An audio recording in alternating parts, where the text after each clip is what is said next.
Thinking like an Economist. ഈ ഒരു module നമ്മൾ 3 ഹെഡ്സിലാണ് മനസ്സിലാക്കാൻ പോകുന്നത്. The economist as a scientist, the economist as a policy adviser and why the economist disagree. The economist as a scientist.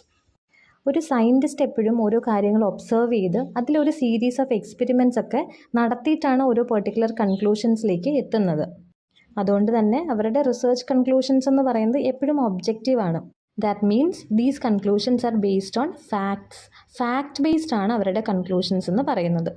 അതുകൊണ്ട് തന്നെ അവരുടെ വാല്യൂസോ അല്ലെങ്കിൽ അസംഷൻസോ ഒരു ഇൻഫ്ലുവൻസോ ഒന്നും ഒരിക്കലും നമുക്ക് ആ റിസൾട്ടിൽ കാണാൻ പറ്റില്ല. സോ ഒരു സയൻറ്റിസ്റ്റിൻ്റെ റിസർച്ച് കൺക്ലൂഷൻ എന്ന് പറയുന്നത് എപ്പോഴും ഒബ്ജക്റ്റിവിറ്റി മെയിൻറ്റെയിൻ ചെയ്യുന്നുണ്ട്. An economist try to address their subject with the scientist objectivity. അതുകൊണ്ടാണ് നമ്മൾ പറയുന്നത് economist act as a scientist. ഇനി ഒരു ഇക്കണോമിസ്റ്റ് എങ്ങനെയാണ് ലോജിക് ഓഫ് സയൻസ് ഉപയോഗിച്ച് ഇക്കോണമിയുടെ വർക്കിംഗ് എക്സാമിൻ ചെയ്യുന്നത് നമുക്ക് നോക്കാം. നിങ്ങൾ ഈ താഴെ കാണിച്ചേക്കുന്ന പടത്തിൽ നോക്കിയാൽ ഒബ്ജക്റ്റിവിറ്റിയും സബ്ജക്റ്റിവിറ്റിയും എന്താണെന്ന് മനസ്സിലാക്കാൻ പറ്റും.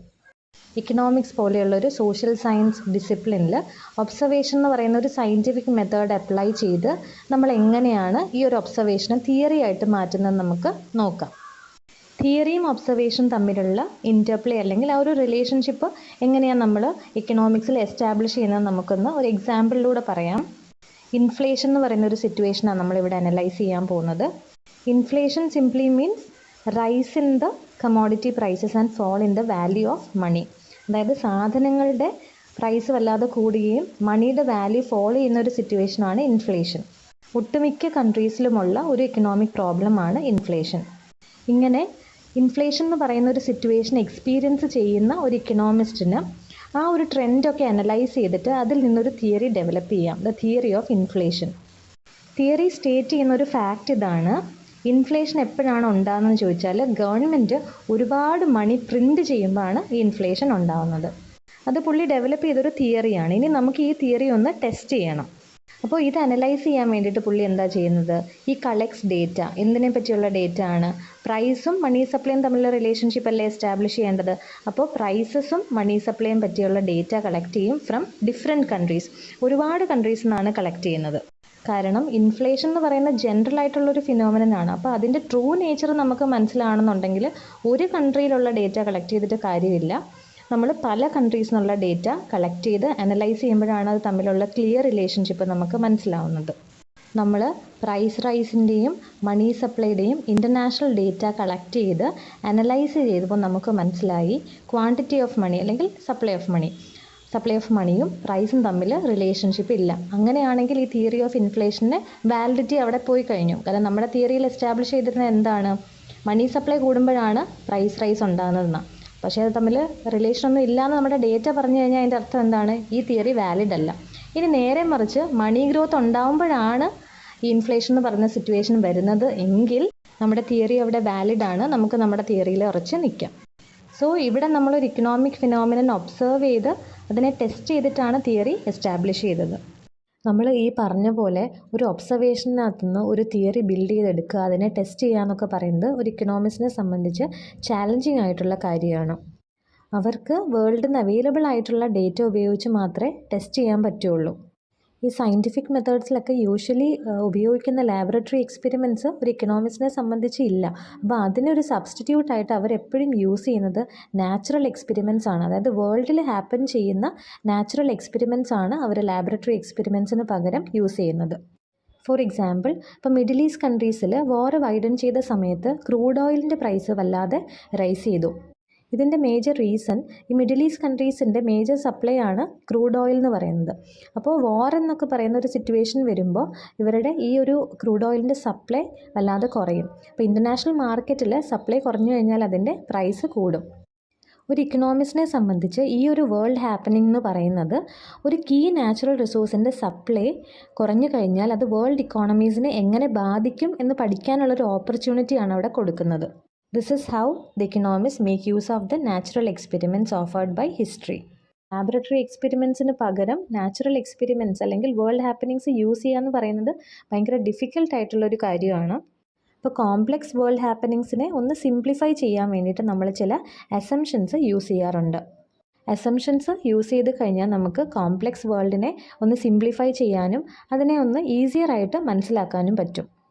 ഫോർ എക്സാമ്പിൾ, ഇപ്പോൾ ഇൻ്റർനാഷണൽ ട്രേഡ് പഠിക്കുന്ന സമയത്ത് അതിൻ്റെ ഏത് തിയറീസ്, ഒട്ടുമിക്ക തിയറീസ് എടുത്ത് നോക്കിയാലും അതിൽ വരുന്ന ആദ്യത്തെ അസംഷൻ എന്ന് പറയുന്നത് ഇങ്ങനെയായിരിക്കും: ദെയർ ആർ ഓൺലി 2 countries.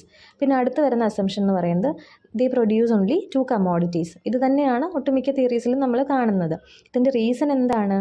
ആകെ 2 കൺട്രീസ് ഉള്ളത് കൊണ്ടാണോ, അല്ലെങ്കിൽ 2 ഗുഡ്സ് മാത്രമാണോ പ്രൊഡ്യൂസ് ചെയ്യുന്നത്? ഒരിക്കലും അല്ല. നമ്മൾ ഈ ഇൻ്റർനാഷണൽ സിനേരിയോയിലുള്ള എല്ലാ കൺട്രീസിനെയും അവർ പ്രൊഡ്യൂസ് ചെയ്യുന്ന എല്ലാ ഗുഡ്സും കൂടെ എടുത്ത് ട്രേഡ് പഠിക്കുക എന്ന് പറയുന്നത് പോസിബിൾ ആയിട്ടുള്ളൊരു കാര്യമല്ല. അത് ഭയങ്കര ഡിഫിക്കൽട്ട് ആയിട്ടുള്ളൊരു ടാസ്ക്കാണ്. അതുകൊണ്ടാണ് നമ്മൾ ആ കോംപ്ലക്സ് ആയിട്ടുള്ള കാര്യത്തിനെ സിംപ്ലിഫൈ ചെയ്യാൻ വേണ്ടിയിട്ട് ഈ പറയുന്ന അസംഷൻസ് യൂസ് ചെയ്യുന്നത്.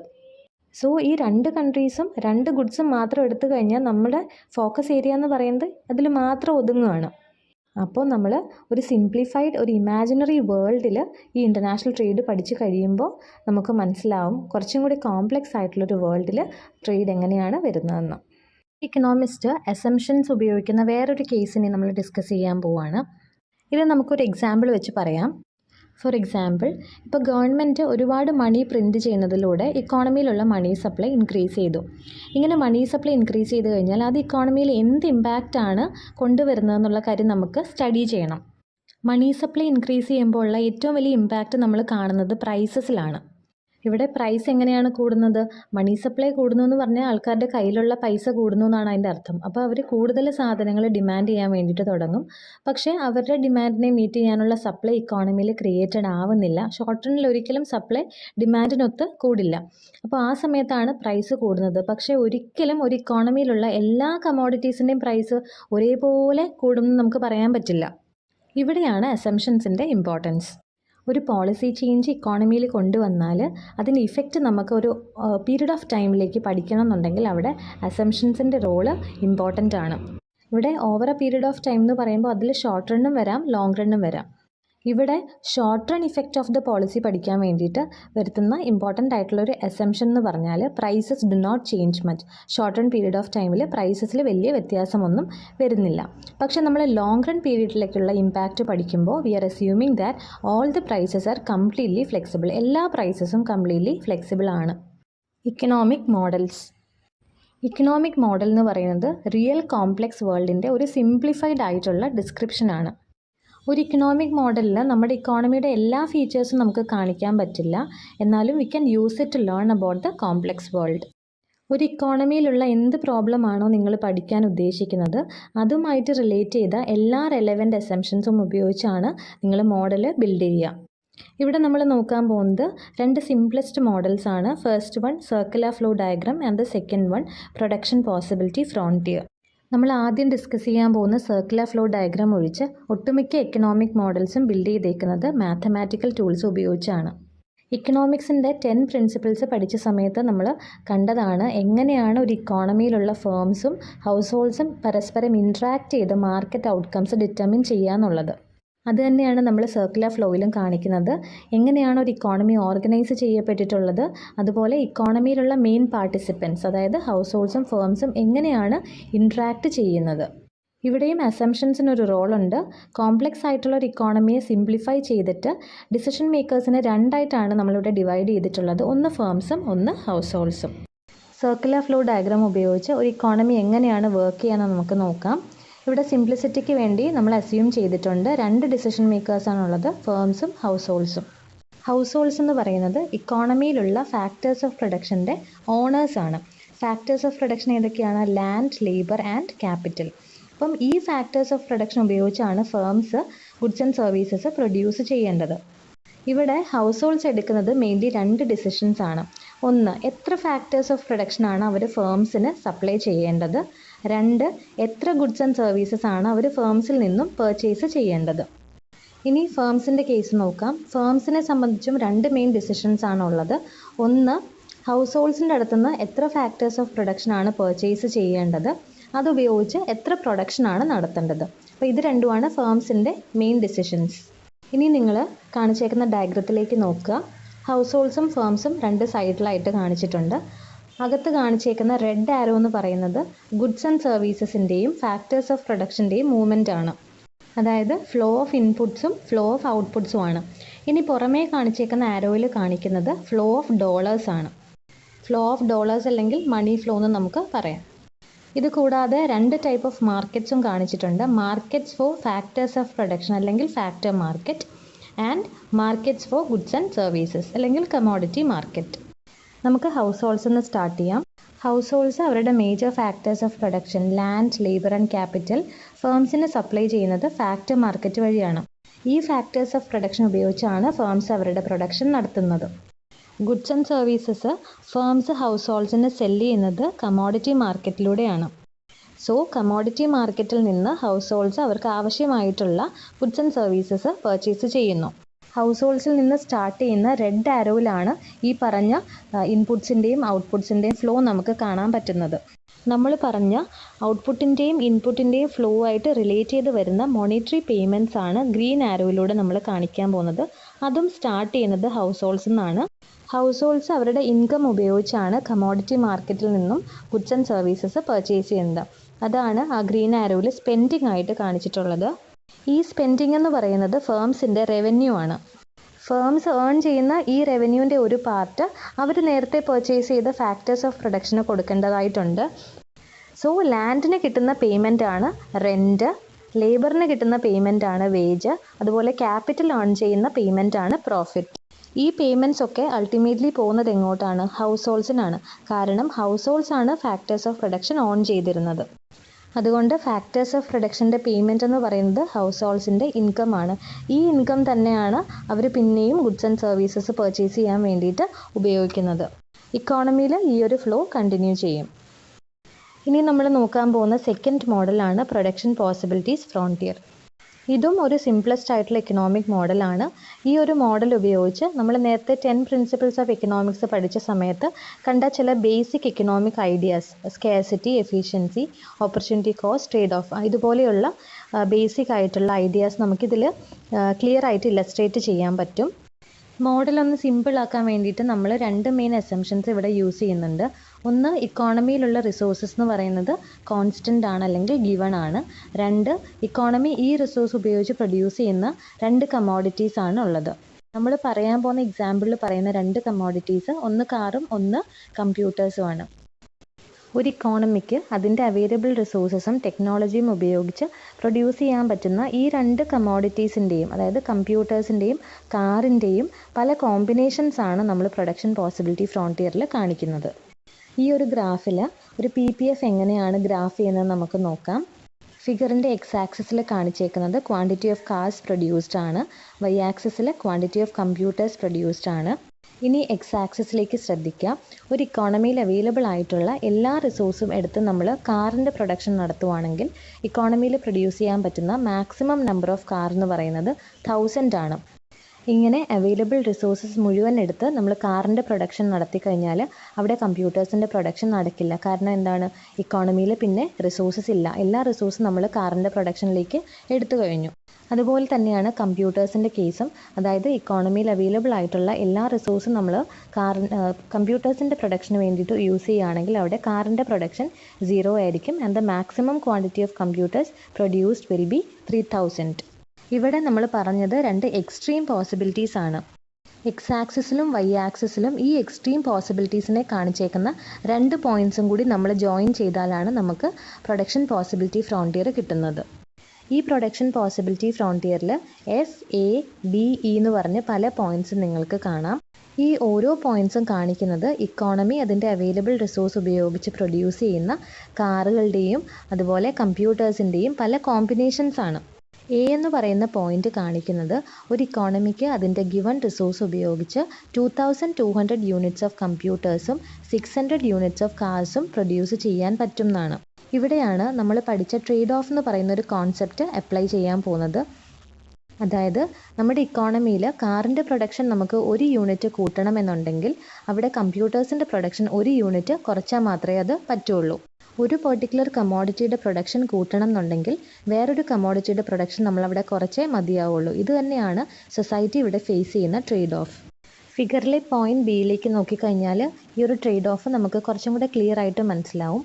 പോയിന്റ് ബി കാണിക്കുന്നത് കാറിൻ്റെ പ്രൊഡക്ഷൻ 600 യൂണിറ്റ്സിൽ നിന്ന് 700 യൂണിറ്റ്സ് ആയിട്ട് കൂട്ടണമെങ്കിൽ അവിടെ നമ്മൾ കമ്പ്യൂട്ടേഴ്സിൻ്റെ പ്രൊഡക്ഷൻ 2200 യൂണിറ്റ്സിൽ നിന്ന് 2000 യൂണിറ്റ്സ് ആയിട്ട് കുറയ്ക്കേണ്ടി വരും. അതായത് ഓരോ യൂണിറ്റ് ഓഫ് കാർ അവിടെ അഡീഷണലി പ്രൊഡ്യൂസ് ചെയ്യാൻ നമ്മൾ എന്തിൻ്റെ പ്രൊഡക്ഷനാണ് അവിടെ സാക്രിഫൈസ് ചെയ്യേണ്ടത്? കമ്പ്യൂട്ടേഴ്സിൻ്റെ പ്രൊഡക്ഷൻ. സൊസൈറ്റി അതിൻ്റെ പ്രൊഡക്ഷൻ പോയിൻ്റ് എയിൽ നിന്ന് ബിയിലേക്ക് ഷിഫ്റ്റ് ചെയ്യുമ്പോൾ 200 കമ്പ്യൂട്ടേഴ്സിൻ്റെ പ്രൊഡക്ഷൻ ഗിവപ്പ് ചെയ്തിട്ടാണ് 100 അഡീഷണൽ കാർസ് പ്രൊഡ്യൂസ് ചെയ്തിട്ടുള്ളത്.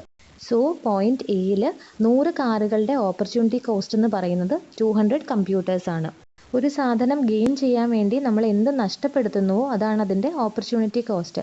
ഇത് നമ്മൾ ക്ലിയർ ആയിട്ട് 10 പ്രിൻസിപ്പിൾസ് ഓഫ് എക്കണോമിക്സിൽ കണ്ടതാണ്. അപ്പോൾ ഓപ്പർച്യൂണിറ്റി കോസ്റ്റ് എന്ന് പറയുന്ന ഒരു കോൺസെപ്റ്റ് നമ്മൾ PPF-ൽ പഠിക്കുന്നുണ്ട്. ഇവിടെ ഓപ്പർച്യൂണിറ്റി കോസ്റ്റ് എന്ന് പറയുന്നത് PPF-ൻ്റെ സ്ലോപ്പാണ്. ഒരു പ്രൊഡക്ഷൻ പോസിബിലിറ്റി ഫ്രോണ്ടിയറിൽ വരുന്ന എല്ലാ പോയിന്റുകളും എഫിഷ്യൻറ്റ് പോയിൻറ്റ്സ് ആണ്. ഫോർ എക്സാമ്പിൾ F എന്ന് പറയുന്ന പോയിന്റ്, A, B, E ഇതൊക്കെ എഫിഷ്യൻ്റ് ആയിട്ടുള്ള പോയിന്റുകളാണ്. കാരണം ഈ ഓരോ പോയിന്റ്സിലും കാണിക്കുന്നത് ഇക്കോണമിക്ക് അതിൻ്റെ ഗിവൺ റിസോഴ്സ് ഉപയോഗിച്ച് പ്രൊഡ്യൂസ് ചെയ്യാൻ പറ്റുന്ന ഈ 2 കമ്മോഡിറ്റീസിൻ്റെയും മാക്സിമം കോമ്പിനേഷൻസ് ആണ്. ഇനി ഒരു ഇക്കോണമി അതിൻ്റെ റിസോഴ്സ് ഫുള്ളി യൂട്ടിലൈസ് ചെയ്തില്ല എങ്കിൽ അതിൻ്റെ പ്രൊഡക്ഷൻ കോമ്പിനേഷൻ വരുന്നത് ഈ PPF-ൻ്റെ ഉള്ളിലാണ്. For example point D. So point D shows under utilisation of resources. അതുപോലെ PPF-ന് പുറത്തുള്ള പോയിന്റ് C കാണിക്കുന്നത് ഇക്കോണമിക്ക് ഒരിക്കലും അറ്റൈൻ ചെയ്യാൻ പറ്റാത്തൊരു പ്രൊഡക്ഷൻ പോയിൻ്റാണ്. കാരണം ആ ഒരു ലെവലിൽ പ്രൊഡക്ഷൻ നടത്താനുള്ള റിസോഴ്സസ് ഇക്കോണമിക്ക് ഇല്ല. So, with the resources it has, the economy can produce at any point on or inside the production possibility frontier, but it cannot produce at points outside the frontier. Shifts in the production possibility frontier. ഇക്കോണമിയിൽ technological advancement പോലെയുള്ള changes ഉണ്ടാകുമ്പോൾ production possibility frontiers outward shift ചെയ്യും. For example നമ്മുടെ ഇക്കോണമിയിൽ computer ഇൻഡസ്ട്രിയിൽ ഒരു technological advancement വന്നു കഴിഞ്ഞാൽ it will be able to produce more computers for any given number of cars. Computer ഇൻഡസ്ട്രിയിൽ ടെക്നോളജിക്കൽ അഡ്വാൻസ്മെൻറ്റ് വരുന്നതിന് മുന്നേ ഉള്ള പ്രൊഡക്ഷൻ പോസിബിലിറ്റി ഫ്രോണ്ടിയർ ആണ് CD എന്ന് പറഞ്ഞ് നമ്മൾ ഈ ഡയഗ്രത്തിൽ കാണിച്ചിട്ടുള്ളത്. കമ്പ്യൂട്ടർ ഇൻഡസ്ട്രിയിൽ ടെക്നോളജിക്കൽ അഡ്വാൻസ്മെൻറ്റ് ഉണ്ടാകുമ്പോൾ it can produce 1000 more units of computers. അതായത് 3000 യൂണിറ്റ്സിൽ നിന്ന് 4000 യൂണിറ്റ്സിലേക്ക് കമ്പ്യൂട്ടേഴ്സിൻ്റെ പ്രൊഡക്ഷൻ ഇൻക്രീസ് ചെയ്തതായിട്ട് നമുക്ക് കാണാം. ഈ ഒരു ഇൻക്രീസ്ഡ് പ്രൊഡക്ഷൻ പോയിന്റിൽ നിന്ന് PPF ഗ്രാഫ് ചെയ്ത് കഴിഞ്ഞാൽ നമുക്ക് കിട്ടുന്ന പുതിയ PPF എന്ന് പറയുന്നത് ED ആണ്.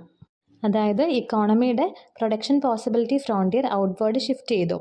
ഓൾഡ് PPF-ൻ്റെ പോയിൻ്റായ Aയിൽ നിന്ന് ന്യൂ PPF-ൻ്റെ പോയിൻ്റായ Gയിലേക്ക് ഇക്കോണമി ഷിഫ്റ്റ് ചെയ്ത് കഴിഞ്ഞാൽ നമുക്ക് കാണാം അവിടെ 2 കമ്മോഡിറ്റീസിൻ്റെയും അതായത് കാറിൻ്റെയും കമ്പ്യൂട്ടേഴ്സിൻ്റെയും പ്രൊഡക്ഷൻ ഇൻക്രീസ് ചെയ്തിട്ടുണ്ട്. Micro economics and macro economics. Economics as a discipline നമ്മൾ പല ലെവൽസിൽ പഠിക്കാറുണ്ട്. നമ്മൾ ഇത്രയും നേരം ഡിസ്കസ് ചെയ്ത ഇൻഡിവിജ്വൽ ഹൗസ് ഹോൾഡ്സിൻ്റെയും ഫേംസിൻ്റെയും ഡിസിഷൻ മേക്കിങ്ങും അവരുടെ ഇൻട്രാക്ഷനും എല്ലാം മൈക്രോ ഇക്കണോമിക്സിൽ വരുന്ന ആസ്പെക്ട്സ് ആണ്. ഇൻഡിവിജ്വൽ യൂണിറ്റ്സിനെ കൺസിഡർ ചെയ്യുന്ന ബ്രാഞ്ച് ഓഫ് എക്കണോമിക്സ് ആണ് മൈക്രോ എക്കണോമിക്സ്. സോ ഇവിടെ എന്തൊക്കെയാണ് വരുന്നത്? ഇൻഡിവിജ്വൽ ഹൗസ് ഹോൾഡ്സോ അല്ലെങ്കിൽ ഇൻഡിവിജ്വൽ ഫേംസോ ഇൻഡിവിജ്വൽ ഇൻഡസ്ട്രീസോ ഒക്കെയാണ് ഇതിൽ വരുന്നത്. ഇനി മാക്രോ എക്കണോമിക്സിൽ നമ്മൾ ഇക്കോണമിയെ ഒരിക്കലും സിംഗിൾ യൂണിറ്റ്സ് ആയിട്ടല്ല കൺസിഡർ ചെയ്യുന്നത്. എല്ലാ യൂണിറ്റ്സിൻ്റെയും കൂടെ ഒരു കോമ്പിനേഷൻ, ഒരു ആഗ്രിഗേറ്റ് ആയിട്ടാണ് നമ്മൾ ഇക്കോണമിയെ സ്റ്റഡി ചെയ്യുക. അതിന് എക്സാമ്പിൾ പറഞ്ഞു കഴിഞ്ഞാൽ നാഷണൽ ഇൻകം അല്ലെങ്കിൽ ജനറൽ പ്രൈസ് ലെവൽ അല്ലെങ്കിൽ national output, national unemployment, poverty ഇതൊക്കെ മാക്രോ എക്കണോമിക്സിൽ വരുന്നതാണ്. ഒരു കൺക്ലൂഷനായിട്ട് നമുക്ക് ഇങ്ങനെ പറയാം, മൈക്രോ എക്കണോമിക്സിൽ നമ്മൾ കാണുന്നത് ഇൻഡിവിജ്വൽ യൂണിറ്റ്സിൻ്റെ സ്റ്റഡിയാണ്. ഇതേ ഇൻഡിവിജ്വൽ യൂണിറ്റ്സിൻ്റെ ഒരു കോമ്പിനേഷൻ അല്ലെങ്കിൽ ആഗ്രിഗേറ്റ് ആണ് നമ്മൾ മാക്രോ എക്കണോമിക്സിൽ കാണുന്നത്. അതുകൊണ്ട് തന്നെ മാക്രോ എക്കണോമിക് ഡെവലപ്മെൻറ്റ്സ് മനസ്സിലാകണം എന്നുണ്ടെങ്കിൽ അതുമായിട്ട് അസോസിയേറ്റ് ചെയ്തിട്ടുള്ള മൈക്രോ എക്കണോമിക് ഡിസിഷൻസ് നമ്മൾ അറിഞ്ഞിരിക്കണം. അതുകൊണ്ടാണ് മൈക്രോ എക്കണോമിക്സും മാക്രോ എക്കണോമിക്സും ഇൻ്റർട്വൈൻഡ് ആണ് എന്ന് പറയുന്നത്. ഇങ്ങനെ ഒരു ലിങ്ക് മൈക്രോ എക്കണോമിക്സും മാക്രോ എക്കണോമിക്സും തമ്മിലുണ്ടെങ്കിലും 2 ഏരിയാസും ഡിസ്റ്റിങ്ക്റ്റ് ആണ്. ഫസ്റ്റ് മൊഡ്യൂളിലെ ആദ്യത്തെ ഹെഡാണ് നമ്മൾ ഇത്ര നേരം ഡിസ്കസ് ചെയ്തത്. ഇവിടെ നമ്മൾ മെയിൻലി കണ്ടത് ഒരു ഇക്കണോമിസ്റ്റ് ഒരു സയൻറ്റിസ്റ്റിനെ പോലെ അസംഷൻസും മോഡൽസും ഉപയോഗിച്ച് എങ്ങനെയാണ് ഒരു ഇക്കോണമി വർക്ക് ചെയ്യുന്നത് എന്നാണ് നമ്മൾ കണ്ടത്. The economist as policy adviser. ഒരു ഇക്കണോമിസ്റ്റ് സിംപ്ലിഫൈഡ് മോഡൽസ് ഉപയോഗിച്ച് വേൾഡ് ഇക്കോണമി എക്സ്പ്ലെയിൻ ചെയ്യുമ്പോൾ they are acting as a scientist. And when they are trying to improve it, അത് ഇംപ്രൂവ് ചെയ്യാൻ നോക്കുമ്പോഴാണ് അവർ പോളിസി അഡ്വൈസേഴ്സ് ആയിട്ട് മാറുന്നത്.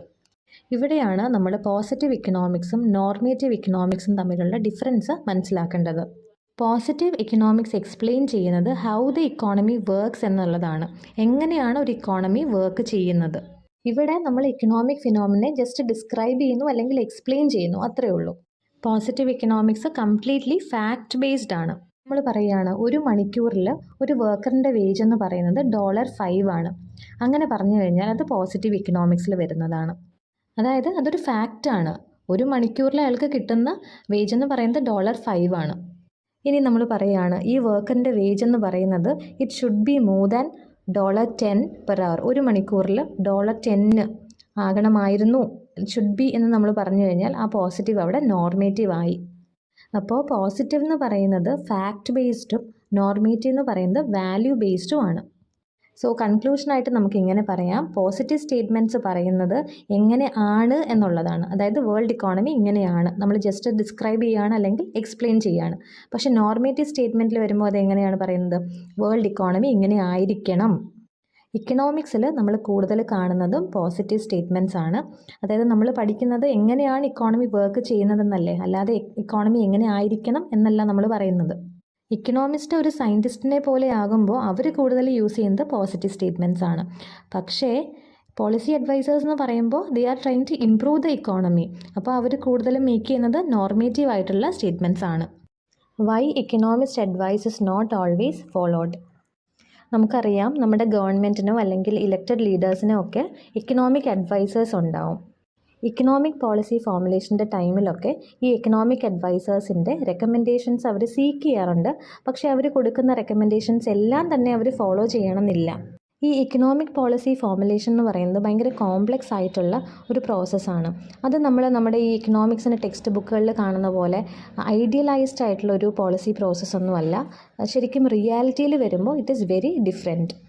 ഈ കോംപ്ലക്സ് ആയിട്ടുള്ള പോളിസി ഫോർമുലേഷൻ പ്രോസസ്സിൽ ഗവൺമെൻറ് ഉപയോഗിക്കുന്ന ഒരുപാട് ഇൻപുട്സിൽ ഒരു ഇൻപുട്ട് മാത്രമാണ് ഇക്കണോമിസ്റ്റിൻ്റെ അഡ്വൈസ്. അതുകൊണ്ടാണ് അതവർ ഫുള്ളി ഫോളോ ചെയ്യാത്തത്. ഒരു പെർട്ടിക്കുലർ പോളിസി ഫോർമുലേറ്റ് ചെയ്യാൻ തന്നെ പല ഇക്കണോമിസ്റ്റുകളും കൊടുക്കുന്നത് പല ഐഡിയാസാണ് അല്ലെങ്കിൽ പല അഡ്വൈസസ് ആണ്. They have conflicting advice to the policy makers. ഇങ്ങനെ ഒരു ഡിസഗ്രിമെൻ്റ് ഉണ്ടാകാനുള്ള 2 മേജർ റീസൺസ് ആണുള്ളത്. ഒന്ന്, വേൾഡ് ഇക്കോണമിയുടെ വർക്കിങ്ങിനെ പറ്റി പറയുന്ന തിയറീസിൻ്റെ വാലിഡിറ്റിയിൽ തന്നെ അവർക്ക് ഡിസഗ്രിമെൻ്റ് ഉണ്ട്. So this is a major reason. Second one, they have different values and therefore different normative views about what policy should try to accomplish. പല ഒബ്ജക്റ്റീവ്സും അക്കംപ്ലിഷ് ചെയ്യാൻ വേണ്ടിയിട്ടാണ് നമ്മൾ ഓരോ പോളിസീസും ഫോർമുലേറ്റ് ചെയ്യുന്നത്. സോ ഒരു പോളിസി ഫോർമുലേറ്റ് ചെയ്യുമ്പോൾ അത് എന്തൊക്കെ ഒബ്ജക്റ്റീവ്സ് അക്കംപ്ലിഷ് ചെയ്യണം, അതിൽ ഏത് ഒബ്ജക്റ്റീവ് ആദ്യം അച്ചീവ് ചെയ്യണം എന്നൊക്കെ ഡിപ്പെൻഡ് ചെയ്യുന്നത് ഒരാളിൻ്റെ വാല്യൂവിനനുസരിച്ചാണ്. ഓരോ ഇൻഡിവിജ്വൽസിൻ്റെയും അല്ലെങ്കിൽ ഓരോ ഇക്കണോമിസ്റ്റിൻ്റെയും വാല്യൂ ഡിഫറെൻ്റ് ആണ്. അതുകൊണ്ടാണ് അവിടെയും ഒരു ഡിസഗ്രിമെൻറ്റ് വരുന്നത്. ഇനി നമുക്ക് ഈ റീസൺസ് ഒന്ന് ഡീറ്റെയിൽഡ് ആയിട്ട് നോക്കാം. Differences in scientific judgements. ഇത് നമുക്കൊരു എക്സാമ്പിളിലൂടെ ക്ലിയർ ചെയ്യാം. ഫോർ എക്സാമ്പിൾ, ഒരു ഗവൺമെൻറ് ടാക്സ് ചെയ്യേണ്ടത് ഒരു ഹൗസ് ഹോൾഡിൻ്റെ ഇൻകം ആണെന്നും അതല്ല ഹൗസ് ഹോൾഡിൻ്റെ കൺസംഷൻ അല്ലെങ്കിൽ സ്പെൻഡിങ് ആണെന്നും പറയുന്ന 2 കാറ്റഗറി ഓഫ് ഇക്കണോമിസ്റ്റുകളുണ്ട്. ആദ്യത്തെ ഗ്രൂപ്പ് പറയുന്നത് ഇങ്ങനെയാണ്, കറൻറ്റ് ഇൻകം ടാക്സിൽ നിന്നും കൺസംഷൻ ടാക്സിലേക്ക് നമ്മൾ സ്വിച്ച് ചെയ്ത് കഴിഞ്ഞാൽ അത് ഹൗസ് ഹോൾഡ്സിനെ സേവിങ് ചെയ്യാൻ വേണ്ടിയിട്ടുള്ളൊരു ഇൻസെൻറ്റീവാണ്. അപ്പോൾ ഈ സേവിങ് ടാക്സ് ചെയ്യില്ലല്ലോ, so they will save more. ഇങ്ങനെ സേവിങ്സ് കൂടുമ്പോൾ ഇൻവെസ്റ്റ്മെൻറ്റ് കൂടുന്നു, ഇക്കോണമിയിലെ പ്രൊഡക്ടിവിറ്റിയും ലിവിങ് സ്റ്റാൻഡേർഡും ഇൻക്രീസ് ചെയ്യും. ഇനി കറൻറ്റ് ഇൻകം ടാക്സ് തന്നെ ഫോളോ ചെയ്താൽ മതി എന്ന് പറയുന്നവർ പറയുന്നത് ഈ സേവിങ് എന്ന് പറയുന്നത് ടാക്സ് ലോസ് ചേഞ്ച് ചെയ്താലും അങ്ങനെയൊന്നും അതിനോട് റെസ്പോണ്ട് ചെയ്യുന്ന ഒരു വേരിയബിൾ അല്ല. Savings will not respond much to a change in the tax laws. Tax ലോസിൽ ചേഞ്ച് വരുമ്പോൾ സേവിങ്സ് 2 രീതിയിൽ ചേഞ്ച് ചെയ്യും എന്നാണ് ഈ 2 കാറ്റഗറി ഓഫ് ഇക്കണോമിസ്റ്റുകൾ പറയുന്നത്. അതായത് അവരുടെ പോസിറ്റീവ് വ്യൂസ് ഇവിടെ ഡിഫറെൻ്റ് ആണ്. ഇങ്ങനെ ഡിഫറെൻ്റ് ആയിട്ടുള്ള പോസിറ്റീവ് വ്യൂസ് ഉള്ളതുകൊണ്ട് തന്നെ അവരുടെ നോർമേറ്റീവ് വ്യൂസും അവിടെ ഡിഫറെൻ്റ് ആയിരിക്കും. Differences in values. പോളിസി ഫോർമുലേഷനിൽ ഇക്കണോമിസ്റ്റുകളുടെ വാല്യൂസ് ഡിഫറെൻ്റ് ആകുമ്പോൾ അതെങ്ങനെയാണ് അവർക്കിടയിൽ ഒരു ഡിസഗ്രിമെൻറ്റ് കൊണ്ടുവരുന്നതെന്ന് നമുക്ക് ഒരു എക്സാമ്പിളിലൂടെ നോക്കാം. ഒരു ടൗണിലെ 2 റെസിഡൻസ് ആണ് എ ആൻഡ് ബി. ഇതിൽ എയുടെ ഇൻകം $1 lakh ബിയുടെ ഇൻകം $20,000 ആണ്. ടൗൺ വെല്ല് യൂസ് ചെയ്യാൻ എ കൊടുക്കുന്നത് അദ്ദേഹത്തിൻ്റെ ഇൻകത്തിൻ്റെ 10% ആണ്, അതായത് $10,000. ഇനി ബി കൊടുക്കുന്നത് അദ്ദേഹത്തിൻ്റെ ഇൻകത്തിൻ്റെ 20% ആണ്, അതായത് $4,000. ഈ ഒരു പോളിസി ഫെയർ ആയിട്ട് നമുക്ക് തോന്നില്ല അല്ലേ? കാരണം ഇവിടെ കൂടുതൽ ഇൻകം കിട്ടുന്ന എ അദ്ദേഹത്തിൻ്റെ ഇൻകത്തിൻ്റെ വളരെ ചെറിയൊരു പാർട്ടാണ് ഇതിലേക്ക് കോൺട്രിബ്യൂട്ട് ചെയ്യുന്നത്. ഈ ഒരു പോളിസി ഫെയർ ആണോ എന്നറിയാൻ വേണ്ടി നമ്മൾ 2 എക്സ്പേർട്സുകളെ ഹയർ ചെയ്ത് കഴിഞ്ഞാൽ അവർ രണ്ടുപേരും നമുക്ക് തരുന്ന അഡ്വൈസ് എന്ന് പറയുന്നത് കോൺഫ്ലിക്റ്റിംഗ് ആയിരിക്കും. കാരണം അവരുടെ വാല്യൂസ് ഡിഫറെൻ്റ് ആണ്. വാല്യൂസ് ഡിഫറെൻ്റ് ആയതുകൊണ്ട് തന്നെ ഒരാൾക്ക് വേണമെങ്കിൽ ഈ ഒരു പോളിസി ഫെയർ ആയിട്ട് തോന്നാം, മറ്റേയാളിന് ഇത് അൺഫെയർ ആയിട്ടും തോന്നാം. So, differences in values create disagreement among the economists regarding the public policies. Perception versus reality. Scientific ജഡ്ജ്മെൻറ്റ്സിലും വാല്യൂസിലുമുള്ള വ്യത്യാസമാണ് എക്കണോമിസ്റ്റുകൾ തമ്മിൽ ഒരു ഡിസഗ്രിമെൻറ്റ് ക്രിയേറ്റ് ചെയ്യുന്നത്. അപ്പോൾ ഇങ്ങനെയുള്ള വ്യത്യാസങ്ങൾ നിലനിൽക്കുന്നിടത്തോളം അവർ തമ്മിലുള്ളൊരു ഡിസഗ്രിമെൻ്റ് എന്ന് പറയുന്നത് ഇന്നെവിറ്റബിൾ ആണ്, അത് നമുക്ക് ഒഴിവാക്കാനേ പറ്റില്ല. അങ്ങനെയാണെങ്കിലും ആ ഒരു ഡിസഗ്രിമെൻറ്റിൻ്റെ ഒരു എമൗണ്ട് നമ്മൾ ഓവർ സ്റ്റേറ്റ് ചെയ്യാനും പാടില്ല. നമ്മുടെ ഒരു പെർസെപ്ഷൻ അല്ലെങ്കിൽ ധാരണ ഇവർ തമ്മിൽ യാതൊരുവിധ എഗ്രിമെൻറ്റും ഇല്ല എന്നുള്ളതാണ്. But the reality is that they agree with one another far more than is sometimes understood. നമ്മൾ മനസ്സിലാക്കിയതിലും കൂടുതലാണ് അവർ തമ്മിലുള്ള എഗ്രിമെൻറ്റ്.